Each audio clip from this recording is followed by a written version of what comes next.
retrieved Kennard's bag, and had a quick conversation with the doorman, who held the door for Kennard, and then passed the word to the young woman working behind the front desk.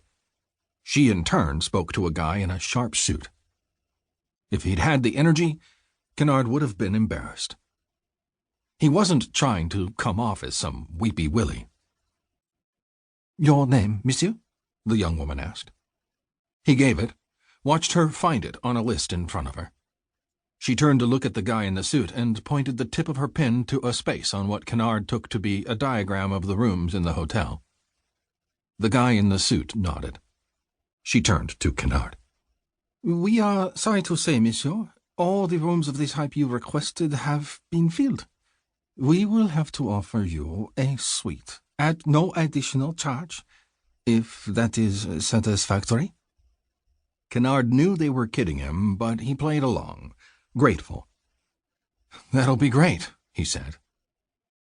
He signed the register, and the young woman gave him her card. "If there is anything we can do to make your stay more consoling, please let me know." Kennard looked at the card. The young woman's name was Emilie, same as his daughter. "Merci," he said. 2. The suite was cozy by American standards, but stylish down to the smallest detail. Suzanne would have loved the place. He would have loved to see the smile on her face had they stepped through the door together. But he had always been too busy being a cop to go to Paris, and when he hadn't been busy, they'd gone places he wanted to go. Vegas or Miami. Susie knew better than to push too hard to try to change his mind. He'd raised his hand to her often enough. Once too often, finally. And she'd divorced him. His daughter had cheered her mother's long-overdue departure. He'd never expected to hear from Suzanne again, certainly not after 5 years without a word. He almost didn't recognize her voice when she called. Her accent seemed to have faded, become more American, and she sounded old. Good reason for that. She told him she was dying, and would like to see him once more before she went. The last thing Susie was looking for was a reconciliation. She was thinking of Emilie. She didn't want their daughter to be left without a parent when she died. She pleaded with Kennard to find a way to make peace with Emilie.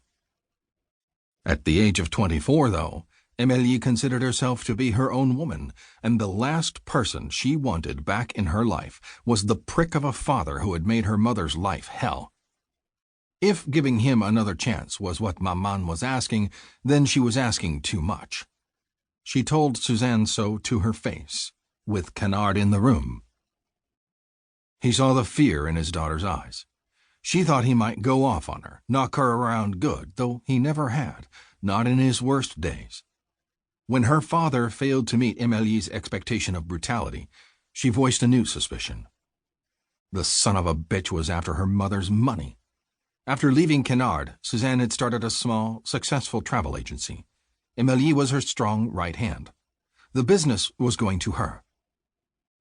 Kennard turned to Susie and asked, "M's your sole heir, right?" From her bed, Suzanne nodded. "So let's put the money question to rest," he said. "Sign everything you have over to her right now. I'll cover all your expenses, medical and otherwise. You need to see a doctor, I'll take you. You need anything, I'll get it for you. Help any damn way I can." Emilie had no doubt Kennard would keep his word. To spite her. Suzanne, though, was moved to tears. She put a hand over her mouth. She knew what she looked like. The chemo and the radiation had ravaged her. Her attempts to make herself presentable before her ex-husband arrived had only made her weep.